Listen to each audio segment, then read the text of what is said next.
Well, hello there. I hope you're doing well. Today I'm drinking Peachy Keen by Proud Mary Coffee.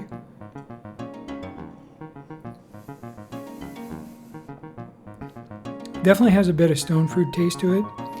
A little hint of chocolate and sweetness. Definitely one of my favorite coffees. I've had Peachy Keen a couple times, and I think I've had it a couple times here on the video. So today we're going to discuss a bit of a different book than what we've talked about in a while. I watched a CJ the X video several months ago, maybe a year ago, where he discussed games and activity as art, and he interviewed the author of the book, a philosopher of games, C. Tai Nguyen, or Nguyen. And he recently published a follow-up book, which I picked up, called The Score, Stop Playing Someone Else's Game, published in 2025. And as someone who has played games, both computer games and sports, basically the entire life, I thought this book was really interesting, and I think that it digs into something that I've struggled with in my professional life too, because this book kind of compares the difference between playing games and metrics, and why metrics drive the wrong behavior, but the mechanics of a game and the scoring within a game drives the desired behavior, and a lot of fun and all of that. Games and metrics have a lot in common, according to Nguyen, which he calls the Four Horsemen.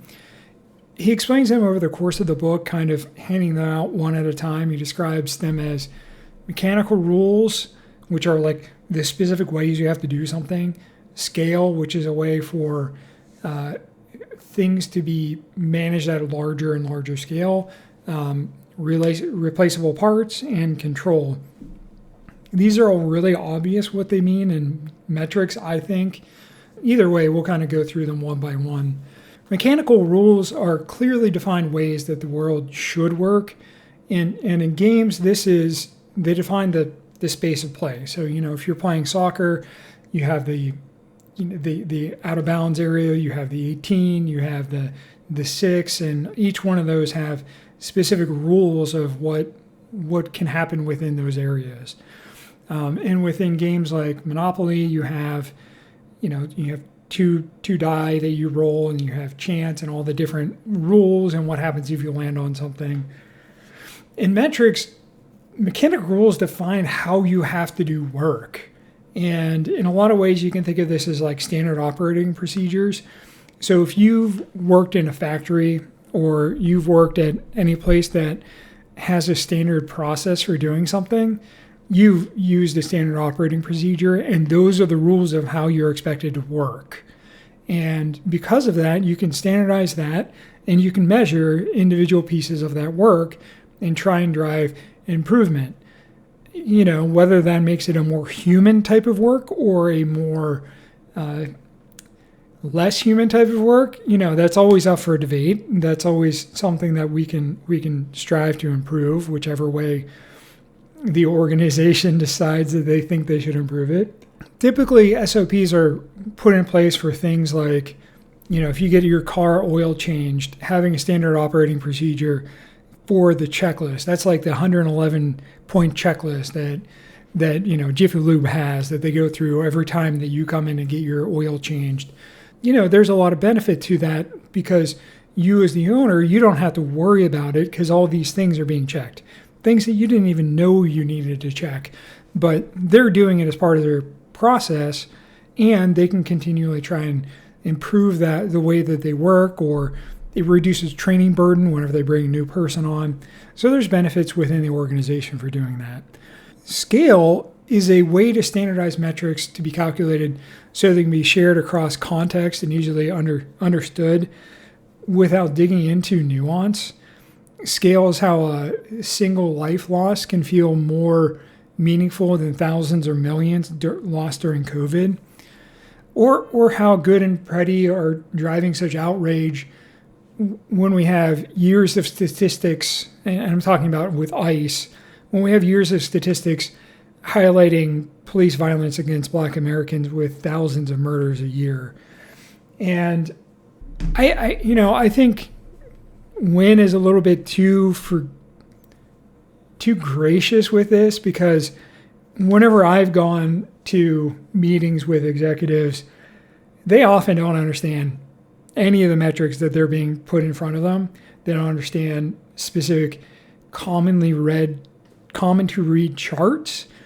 So I think that you still need to have you still have to have a certain maturity of understanding metrics to be able to see what they're doing across context. And you need to understand the goals of those metrics for most people to understand them. Like whenever I've introduced Agile at different companies and I was trying to show cycle time as a way of showing the right metric for the way development was going, that didn't make sense for my leadership. They never understood it.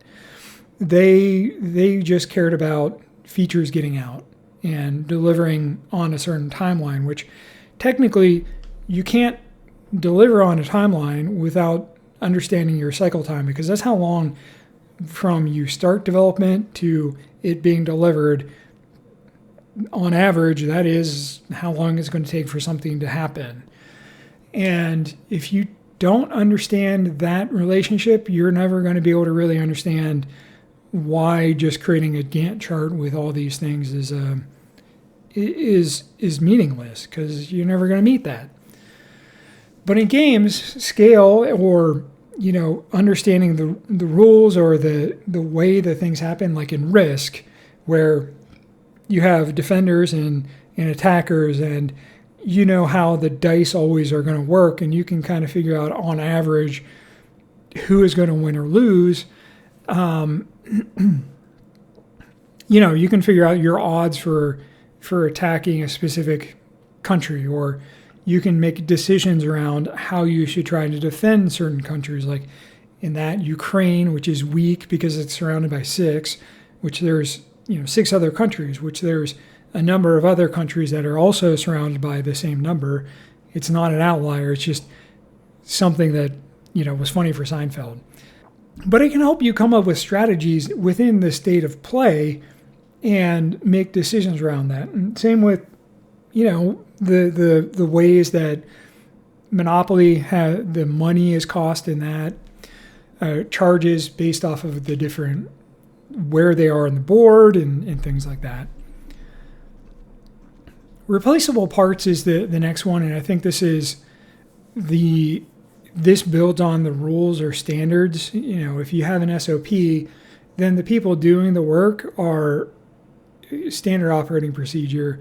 Then the people doing the work are somewhat replaceable. That means you can hire somebody new, do the same work, and get expected similar results because of how well you've articulated it, the step-by-step nature of it, the way that you put, like if you're putting a bicycle together and you're looking at certain screws, they can have a Newton meter put on it, so you can say this is only measure, like only torque this down to 4 Newton meters or something like that, and that can make sure that you don't over torque it, you don't cause risk for stressing that screw, so you maybe the bike doesn't handle incorrectly because of that. And so it's not just people who are replaceable, it's also the parts that you put in. So you have the exact same set of screws, they're all the specifically measurable dimensions. USB-C is another standard, which in Europe they've kind of pushed on to Apple, saying we want to reduce the number of throwaway parts out there, so everybody has to use this USB-C standard.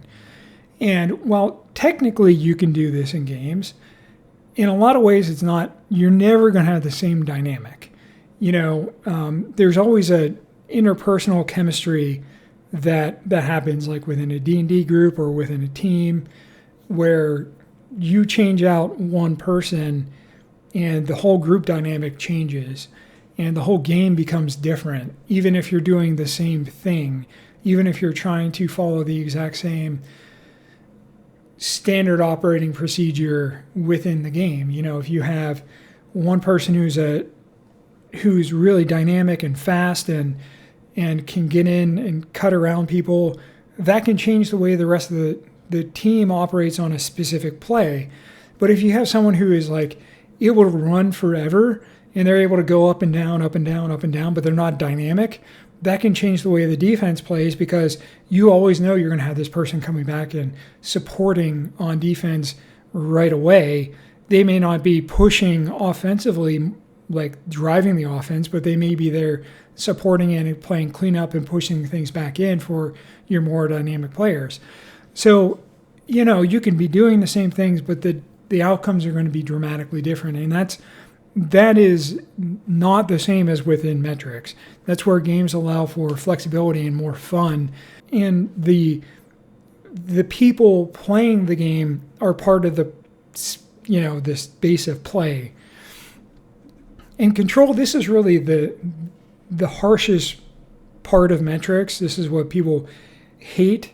This is using metrics to punish or discipline people for not meeting specific behavior. On a assembly line, there's a metric called takt time, and this is the rate that you need to have a part coming off a specific process to meet your production goals. And so you need to be able to have, like, if it's a minute to do that, then that means you either need to have a process that only takes a minute at each step, or you need to have a number of tools that on average you're getting something out. So if it takes 10 minutes, you're going to need 10 tools. So you have on average a part coming out every minute. Now, of course, because of distributions and things like that, you're going to have, you know, lumps and bumps and all that sort of things and little troughs, but that should even out because the input to the next step should be about 1 a minute. But that means that if you have someone who is taking a minute 20 or 12 minutes every time, they're never going to be, you're always going to be out of alignment. And that person is going to be punished within that context. And that is not good. That's always been, as someone who's implemented lean and SOPs and try to improve things, that is always the negative of trying to introduce that, because, you know, I always want to try to improve metrics. I don't want to punish people for it. I want to try and just identify places where we can try to continuously improve to just continually get better outcomes. And that is not how a lot of management sees these sorts of things. They see it as a very blunt hammer. They don't care about the nuance. They just want to control it. Games really don't run into this behavior much unless you have someone who is very narrowly minded in how they see a game should be played. Going back to D&D, if you have someone who thinks that you must abide by all the rules and have no flexibility, and they want to control everything by the rules, because, you know, they don't understand improv, where the point of it isn't to have a very specific rote experience. It is to allow for dynamic, creative, like combinatory storytelling or communal storytelling. Then the control isn't as important. But, you know, in some games that control is there to ensure that people aren't cheating, like Monopoly. There's a lot of tight rules. If you don't follow the rules, you know, that can lead to, you know, especially if it's like a Calvin ball type rule set, that can lead to a lot of frustration or anxiety within the people playing. But you can always come up with homebrew rules, and you can change the rule set, and so that part of the control that was baked into the game won't be there anymore. But that doesn't happen with metrics. Metrics are a top-down, control-managed thing, and it can be disappointing. So as I've been kind of alluding to, a big chunk of my career has been implementing Lean, which is a continuous process improvement, and Six Sigma, Six Sigma is like the definitory thing of trying to get standards at repeatability, and because Sigma is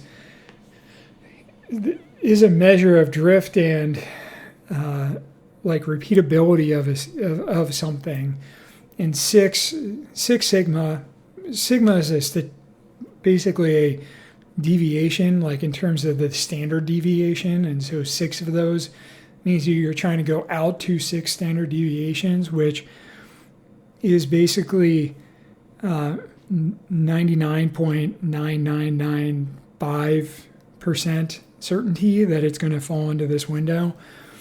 It's a very high standard to meet. And so that means that standardization needs to be really high so you can meet the tolerances. And so you often have to come up with more and more ways to control the way work is done to ensure that work is meeting those standards. And there's a quadrant mapping where you kind of look at things as you have spec and specification, and like it's basically the voice of the process. So you can say this is what the specifications are, and you can say whether you're in spec or in control, or out of spec and out of control, or in control and in spec. And control is what like controlling the process. Specification is kind of something that the outside world puts on the process. And those don't necessarily align always. And one of them is called the brink of chaos, where you're out of control, you're out of spec, and the first thing you need to do is like eliminate your variance so you can start really understanding where your standard, your average is to address things. And everything about Six Sigma pulls control from the workers as they're doing the work, but the idea is to push things down to them to make decisions about how to do that work. So there's a lot of complexity in some of that and how I feel about it. I worked at an insurance company trying to improve, a health insurance company trying to improve the process for prior authorization. So that's the process of making a decision whether or not this care is medically necessary or not. So it's like the people making decisions whether or not they're going to pay for something your doctor thinks that you need to have. And so this is a third party, kind of looking over that. I was constantly torn around this because it's a double-edged sword. If you make decisions faster for approvals, you inherently make the decision process faster for denials. And that was the part that I struggled with a lot. So, all the control and implementing controls is a double-edged sword. And if you're only looking at it from a bean counter perspective, control is only a positive thing. And if you're looking at it from a holistic perspective about who all your stakeholders are, which I think is the right thing to do, like from the perspective of a B corporation or an organization that looks at customers as partners or as like valuable in the chain of the whole, as people who are equal to shareholders in their value, for example. That makes it really hard. It kind of creates a moral quandary depending on what you're trying to do. While I was reading the score, I was also reading a book called Reinventing Organizations, which was published in 2014, which focuses on creating businesses that are decentralized in a way that the decision is pushed down as far as possible to the employees, to the people working on the line. In a way, it's a very lean way of working. Like, the idea of in lean where anybody can pull a cord to stop the manufacturing line. The same thing is in place with these teal organizations. And, the author of that book is really hopeful that we can make progress on this. My challenge is, and what has been as I've gotten older and done more with lean and continuous improvement, is that these ideas are not new. A lot of companies have used these ideas, and in fact, in some ways, the cottage industries of the old days there before the Luddite Revolution or Luddite Revolt, they were all these teal organizations where they were self-controlling. You were able to do the work the way that you wanted to. You could work at the pace you wanted to. You could decide what was valuable. And we moved away from that with this hierarchical approach that was modeled after the military. So in a lot of ways, this reinventing organizations is trying to go back to a previous way that we used to work and to try and treat employees as if they are actually valuable, that they are a source of value, that they are the driver of value, and that customers equally drive value, and that they are on par or more important than shareholders. And the thinking behind this is really logical, is that if you give your employees a reason to care as much as the executives about line go up, and you treat your customers with respect so that they are lifelong customers, you're going to create value for your shareholders. Like that has been something that a lot of management thinkers have been saying since World War II. So none of this is radical or new. It is in fact, it is kind of a rediscovering of the way that we used to work.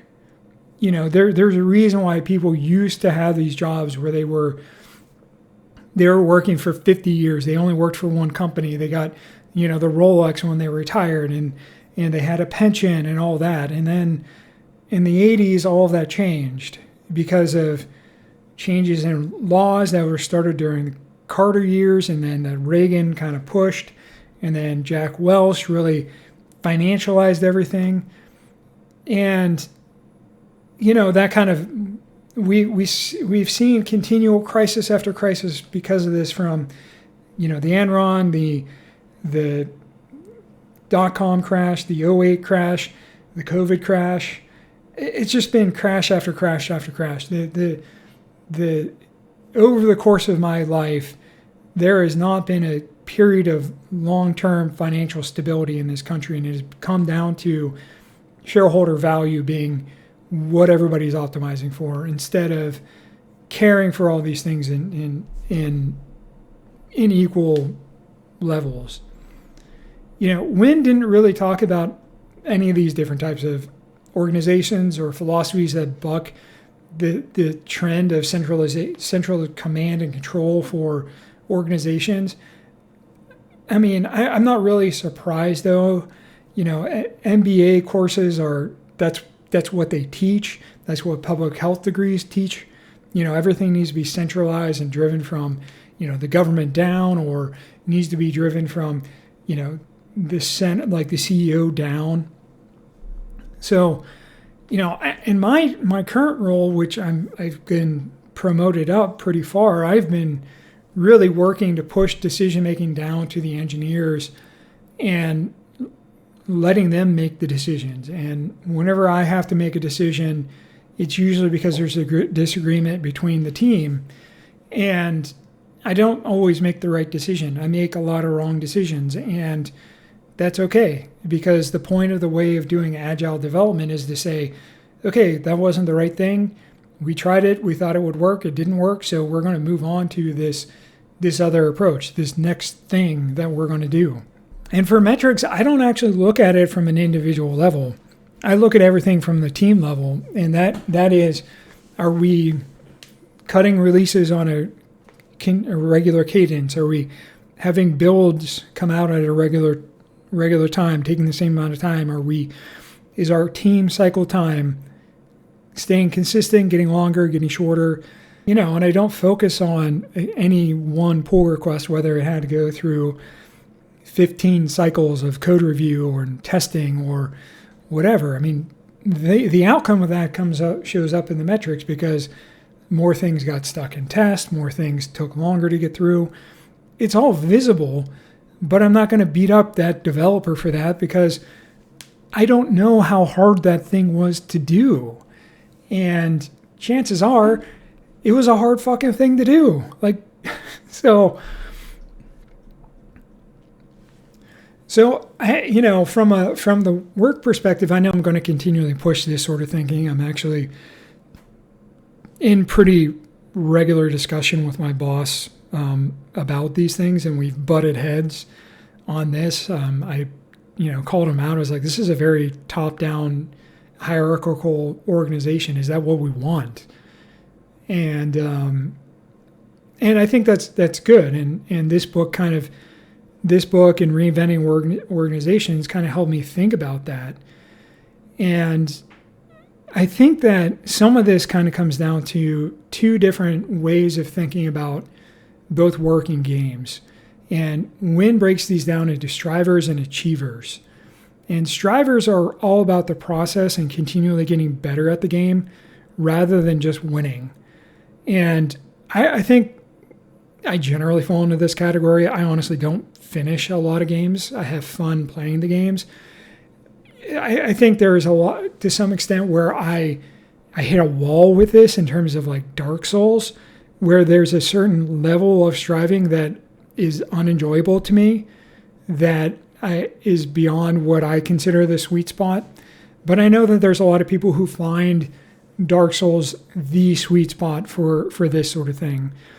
I mean, I wrote the whole Misadventures of the Peanut Butter Boys was basically a long screed against those sorts of games and how we shouldn't be doing that and how we should make things a little bit easier because people have different capabilities and games are worth playing. But I think that there's a certain mentality to enjoy the process of getting better. But there are a whole class of people who don't care about the process of getting better. They just care about winning. And these are the people who will go and figure out how to install cheats in Call of Duty or Battlefield or cheat through Dark Souls. And, they're the ones that are cheating out there because they don't care about how to become good. They just want to be the best without putting in the effort. And I think that's a really important distinction, that because I know my friends and I, we've been playing and we're just like, why the fuck are people cheating at Battlefield? Like, how much of a loser do you have to be that the value of yourself is based off of you getting the top score in Battlefield? And they're almost never the best overall. I mean, 9 times out of 10, one of my friends is probably going to be better than them because it's a combination of things that gets you to the top of the scoreboard, not just having cheats to get some extra kills. And Wynn expands on the definition of games to basically anything with a process, anything that you can enjoy doing can become a game. I mean, there's a point where, there's some things he excludes, like specifically work, but he includes things like rock climbing as a game. And because, there's arbitrary rules, there's things that you're trying to get better at. You're not doing it for this specific outcome, and Wynn really calls out yo-yoing in this for him. And he talks about, and I think everybody has experienced this for a hobby that they love, that they are super excited about this tiny niche thing. And I'm sure that people with autism or ADHD with hyperfixation probably are going to really identify with this, where they get hyperfixated on this thing and it's all they talk about, and all their friends are like, yeah, that's cool. Great. And then they move on with the discussion because they're like, I don't know how to talk to you about this because you are so deep in this niche thing that that I've done a little bit of that I cannot understand what you're talking about. And, Wynn talks about how it's kind of dumb to do yo-yoing because it's just, there's some physics to it and you're doing these little tricks and stuff, but it really brings him joy. And, this is where people are going back and saying, let people enjoy things. And I think it's where people are, what happens is that there's two ways to deal with someone who's fixated on something or really into something that you don't understand. One is to be just supportive and saying, yeah, great, I don't understand it, talk to me about it, and because you care about them as a person. Or you can treat them as an idiot in that this is the dumbest hobby ever. Why would you fucking do that? Why would you waste your time, you piece of shit? And I think that there's a lot of people who dunk on hobbies because they don't understand, or they would be afraid to do that sort of thing and afraid to be honest about it. But they also have their own hobbies that they probably don't talk about. And so I think, looking at these things from like, I want to find joy in this, and celebrating joy is important. And I think we really need to be doing that more. And I think that finding joy in things is a type of resistance, especially in this world of fascism there, where joy is looked down upon and only certain things are deemed important by the administration. And so I think we need to be really thinking about what we enjoy and trying to highlight it to people around us. And it's like, no, I don't want